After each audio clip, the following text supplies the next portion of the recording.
ನಾವು ಕೂಡ ಹಂಗೇನೆ ಏನಂದ್ರೆ ಎ ಸಿ ರೂಮ್ ಒಳಗೆ ಕೂತ್ಕೊಂಡು ಮೆಲುಕು ಹಾಕ್ತಾ ನಿದ್ರೆ ಹೋಗಿರ್ತೀವಿ ಅಷ್ಟೇ, ಬೇರೇನು ಬದಲಾಗಿಲ್ಲ. ಹಂಗಾಗಿದ್ರೆ ದೇಶ ನಮ್ಮ ಕೈಗೆ ಬರಬೇಕು. ದೇಶ ಆಳುವ ದೊರೆಗಳು ನಾವು ಆಡಲ್ಲ,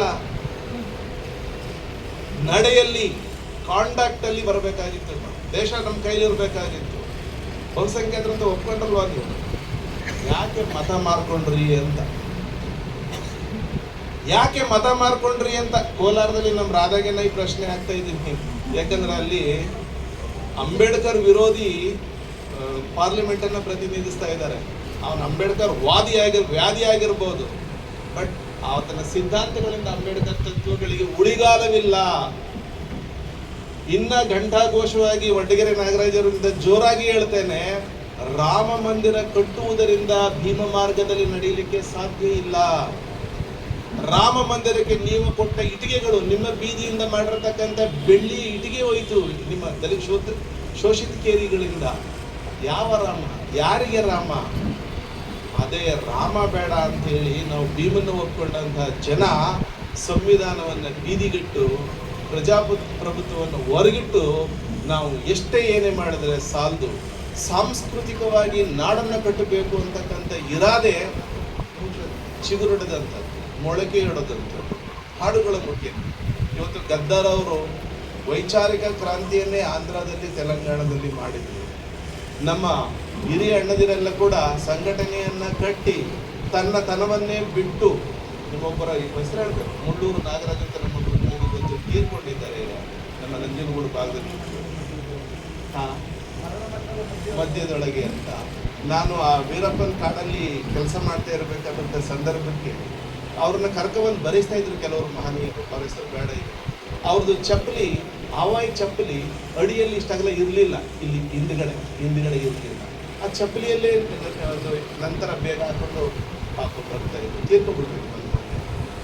ಹಂಗೆ ಕಟ್ಟಿದ್ದಾರೆ ಸಾಂಸ್ಕೃತಿಕ ಇದನ್ನ, ಸೌಧವನ್ನ ಈ ನಾಡಿನಲ್ಲಿ ಹಂಗೆ ಕಟ್ಟಿದ್ದಾರೆ. ಹುಣಸೇಕೋಟೆ ಅನಸೂಯನ ಹಾಡುಗಳು ನಮ್ಮನ್ನೆಲ್ಲ ರೋಮಾಂಚನಗೊಳಿಸಿವೆ, ಎಲ್ಲವನ್ನೂ ಮಾಡಿದ್ರು.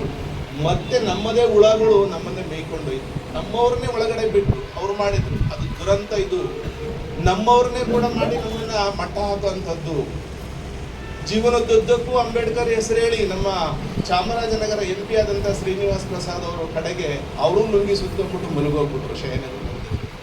ಇದಕ್ಕೆ ವಿನಂತಿ ಮಾಡಿ ಹೇಳ್ತೀನಿ, ಮುಂಚೂಣಿಯಲ್ಲಿ ಇವರ ಹಾಡುಗಳು ನಾವು ಎಲ್ಲರೂ ಸೇರಿ ಎಲ್ಲರಿಗೆ ಮನ ಮುಟ್ಟುವ ಹಾಗೆ ಇವತ್ತು ರಾಜ್ಯದ ಉದ್ದಗಲಕ್ಕೂ ಎಲ್ಲ ಸಹೋದರ ಸಹೋದರಿಯರು ಇಲ್ಲಿ ನೆರೆದಿದ್ದೀವಿ.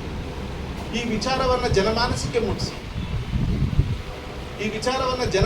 ಮುಟ್ಟಿಸಿ ಸಂವಿಧಾನವನ್ನು ಬದಲಾಯಿಸಿದೆ ಅಂತಕ್ಕಂಥ ಹುಚ್ಚ ಮತ್ತೆ ಅವನಿಗೆ ಚುಚ್ಚುಮದ್ದು ಕೊಟ್ಟು ಎದ್ದು ನಿಂತ್ಕೊಂಡ್ಬಿಟ್ಟವನೆ. ಈಗ ಎಲ್ರಿಗೂ ಬೈತಾ ಇದ್ದಾನೆ ಉತ್ತರ ಕರ್ನಾಟಕದಿಂದ. ಅವ ಈಗ ಬದಲಾಯಿಸ್ಬಿಡ್ತೀವಿ ಅನ್ನಲಿಕ್ಕೆ ಅವ್ರದ್ದು ಏನೂ ಉಳಿದಿಲ್ಲ ನೋಡಿ. ಹಂತವಾಗಿ ಇವತ್ತು ಸಂವಿಧಾನ ಬದಲಾಯಿಸ್ತೀವಿ ಅನ್ನೋದು ಒಂದು ಬಿಟ್ಕೊಂಡ್ರೆ ಇನ್ನೆಲ್ಲವನ್ನೂ ಬದಲಾಯಿಸ್ಬಿಟ್ರಲ್ಲ. ರಾಮ ಮಂದಿರ ಕಟ್ಟಿಬಿಟ್ರು, ತಿದ್ದುಪಡಿಗಳನ್ನು ತಂದುಬಿಟ್ರು, ಉದ್ಯೋಗಗಳನ್ನು ಕಸ್ಕೊಂಡ್ರು. ಬಂಚ್ ಆಫ್ ಥಾಟ್ಸ್ ಮುಖೇನ, ಹೆಗಡೆವಾರ ಮುಖೇನ ಇವತ್ತು ಎಲ್ಲ ಪ್ರಯೋಗವನ್ನು ನಿಮ್ಮ ಮೇಲೆ ಮಾಡ್ತಾ ಇದ್ರು. ಪರವಾಗಿಲ್ಲ ಬಿಡಿ, ಏನು ಮಲ ಬೀಳ್ತಿದೆಯಾ ತಲೆ ಮೇಲೆ ಒರೆಸ್ಕೊಂಡು ಬರ್ತೀನಿ ಅನ್ನೋ ಇರಾದೆಯನ್ನು ಬಿಟ್ಟು ಛಲವನ್ನು, ಬಲವನ್ನು, ಧ್ವನಿಯನ್ನು ಪ್ರಜಾಪ್ರಭುತ್ವದ ಉಳಿವಿಗಾಗಿ ಮಾಡ್ತೀರಿ ಅಂತೇಳಿ ಇದರ ಜೊತೆಗೆ ನಮಗೇನು ಇದನ್ನು ಬಿಡುಗಡೆ ಮಾಡಿ ಅಂತ ಹೇಳಿದ್ರಲ್ಲ, ಆ ಸಿಟ್ಟು, ಸೆಡವು, ಆಕ್ರೋಶವನ್ನು, ಆ ಛಲವನ್ನು ಅಂಬೇಡ್ಕರ್ ವಾದಿಗಳಲ್ಲಿ ಈ ಬಲಗೈನಲ್ಲಿ ತೋರಿಸ್ಬೇಕು. ನೀವು ನಿಮ್ಮ ಬಲದಲ್ಲಿ ತೋರಿಸ್ಬೇಕು. ಇದು ಕೇವಲ ವೇದಿಕೆ ಅಲ್ಲ, ಇದು ಕೇವಲ ಹಾಡು ಹೇಳ್ಕೊಂಡೋಗಿ ಮನೇಲಿ ಹಾಕೊಂಡು ವಿಜಯಮ್ಮ ಅವ್ರು ಹೇಳ್ದಂಗೆ ರಂಗೋಲಿ ಹಾಕಾಗ ಬಟ್ಟೆ ಒಗೆಯಾಗ ಕೇಳ್ಕೊಂಡು ಸುಮ್ಮನೆ ಹಾಕಿರೋದಲ್ಲ. ಆ ಬಟ್ಟೆ ಹಾಕೋದ್ರ ಜೊತೆಗೆ ಬೀದಿಗೆ ಬರಬೇಕು. ಯಾಕೆ ಬರಬೇಕು ಬೀದಿಗೆ ಅಂತ ಹೇಳಿದ್ರೆ, ಈಗ ನಮ್ಮ ಮೇಲೆ ನಡೆಯೋದು ಇಂಥ ಸಾಮಾಜಿಕ ಸಂಘರ್ಷ, ಧಾರ್ಮಿಕ ಸಂಘರ್ಷ ನಡೀತಾ ಇದೆಯಲ್ಲ, ಇದು ಯಾವ ಧರ್ಮವನ್ನ ನಾವು ಒಪ್ಕೊಳ್ಬೇಕು? ಬಹುಸಂಖ್ಯಾತರು ಅರೆ ನಿನ್ನ ಧರ್ಮ ಇದ್ರೆ ಅಪ್ಕೋ ಚರ್ಬಿ ಹಚ್ಕೊಂಡ್ರೆ ನಮ್ಮ ಮೈಯನ್ನ ಕಳಚಿ ಬಿಟ್ಟಾಕಿ ಬೆವ್ರು ಬರಂಗ್ ದುಡಿಲ್ಲ ಅಂತ ಹೇಳ್ಬೇಕು ನೀವು. ಆದ್ರೆ ನೀವೇ ಹೋಮ ಮಾಡ್ತೀರಿ, ಮನೆ ಬೆಂಕಿ ಹೊಗೆ ಹಚ್ಕೊಂಡು. ಅದನ್ನ ಬಿಡಬೇಕು ಅಂತ ಹೇಳ್ತಾ ನನ್ನ ಅನಿಸಿಕೆಯನ್ನು ನಿಮ್ಮ ಮುಖೇನ ವ್ಯಕ್ತಪಡಿಸ್ತೇನೆ. ಜೈ ಭೀಮ್, ಜೈ ಭಾರತ್. ಮೈಸೂರು ಒಡೆಯರು ಪಕ್ಕದ ಒಡೆಯರ ಬಗ್ಗೆ, ಪಕ್ಕದ ಅರಸರ ಬಗ್ಗೆ ಮಾತಾಡ್ತಾ ಇದ್ದಿಲ್ಲ, ಪಕ್ಕದ ಶೋಷಣೆ ಬಗ್ಗೆ ಮಾತಾಡ್ತಾ ಇಲ್ಲ. ಆ ರಾಜ ಎಷ್ಟು ಕೆಟ್ಟವರಾದ್ರೂ ಬಹುಪರಾಗಗಳು ಮಾಡ್ತಾ ಇದ್ರು. ಈಗ ನಮ್ಮ ಸಾಹಿತಿಗಳು ವಿಶ್ವವಿದ್ಯಾಲಯದಲ್ಲಿ ಕಾಂಗ್ರೆಸ್ ಸಾಹಿತಿಗಳದಾರ, ಅಧಿಕಾರದ ಗುಲಾಮಗಳದಾರ. ಇವರು ಸಮಾಜ ಕಡೆ ಹೊರಗೆ ನೋಡ್ತಾ ಇಲ್ಲ. ಇವರು ಆಧುನಿಕ ಬ್ರಾಹ್ಮಣ ವ್ಯಕ್ತಿಗಳಾಗಿದ್ದಾರೆ. ಇವರಿಗೆ ಪುಸ್ತಕ ಪ್ರಿಂಟ್ ಅಷ್ಟೇ ಬೇಕು, ಇವರಿಗೆ ಧ್ವನಿ ಸುರುಳಿ ಅಷ್ಟೇ ಬಿಡುಗಡೆ ಆಗಬೇಕು. ಇವರು ಕಷ್ಟಪಟ್ಟು ಜನ ಸಮುದಾಯದ ಸಂಗ್ರಹ ಮಾಡಿ ಜನರ ಕಷ್ಟ ಹೇಳೋ ಪದಗಳಾಗ್ತಾ ಇಲ್ಲ. ಎರಡನೇ ಅಂಬೇಡ್ಕರ್ ಅಂತ ಹಾಡ್ತಾ ಇದ್ದಾರೆ. ಬೂಟಿನ ಧೂಳಿಲ್ಲ. ಕೇಂದ್ರ ಸರ್ಕಾರದಲ್ಲಿ ಮಂತ್ರಿ ಇರ್ಬೋದು, ದೊಡ್ಡ ರಾಷ್ಟ್ರೀಯ ನಾಯಕರಾಗಿರ್ಬೋದು. ಅದಕ್ಕೆ ವಾಸ್ತವ ಇಟ್ಕೊಂಡು ನಾವು ಮಾಡದೇ ಇದ್ರೆ ಆಗಲ್ಲ. ಜಾತಿವಾದಿತನಾಗಿದೆ ಸಾಹಿತ್ಯ, ವ್ಯಕ್ತಿವಾದಿತನಾಗಿದೆ, ಪರಿವಾರವಾದ ಆಗಿದೆ, ಭ್ರಷ್ಟಾಚಾರದಿಂದ ತುಂಬೋಗಿದೆ. ಹಾಗಾಗಿ ಬಾಬಾ ಸಾಹೇಬ್ ಅಂಬೇಡ್ಕರ್ ಚಳವಳಿಯಲ್ಲಿ ಗಟ್ಟಿಯಾಗಿರ್ತಕ್ಕಂಥ ಸಾಹಿತ್ಯಗಳು ಇವತ್ತು ನಿರ್ಮಾಣ ಆಗ್ತಾ ಇದೆ. ಅದು ಬಹಳ ಖುಷಿ ಸಂತೋಷದ ವಿಷಯ. ಅದಕ್ಕೆ ಯಾರ ದುಡ್ಡು ಕೊಟ್ಟವ್ರಿಗೆ ನೀನೇ ನಮ್ಮಪ್ಪ ಅಂತ ಹಾಡಿದ್ರೆ ಸಾಹಿತ್ಯಗಳಾಗಲ್ಲ. ಅವನ್ನ ತೆಗಳ್ಬೇಕು. ಸಮಾಜ ಮತ್ತು ಸಿದ್ಧಾಂತಕ್ಕೆ ಸರಿಯಾಗಿ ದಾರಿಯಲ್ಲಿ ಹೋಗ್ಲಿಲ್ಲ ಅಂತಂದ್ರೆ ಹೇಳಬೇಕು.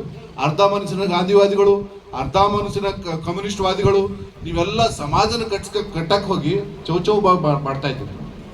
ಬಂದೇಜಿಗಳನ್ನ ಗೌರವ ಕೊಡಬೇಕು. ನಾವೆಲ್ಲ ಮಾತಾಡ್ತಾ ಇದ್ವಿ, ನಮ್ಮನೆಗೆ ನಾವು ಹೇಳಿದ್ರು ಗುರುಗಳು.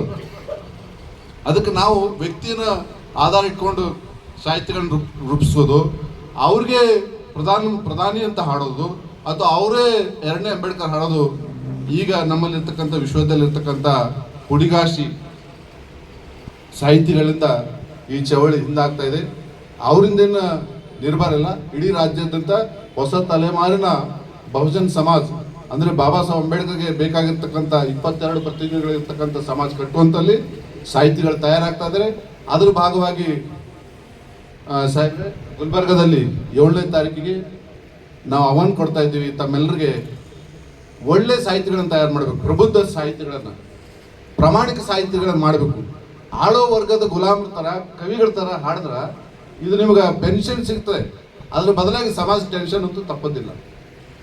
ಅದಕ್ಕೆ ವ್ಯಕ್ತಿ ನೋಡಿ ಹಾಡಿದ್ರೆ ಅವ್ರಿಗೆ ಕತ್ತಿಡಿದು ಹೊರಗಾಕ್ಬೇಕು. ಸಾಹಿತ್ಯ ಎಂಥವ್ರಿಗೆ ದೊಡ್ಡದು.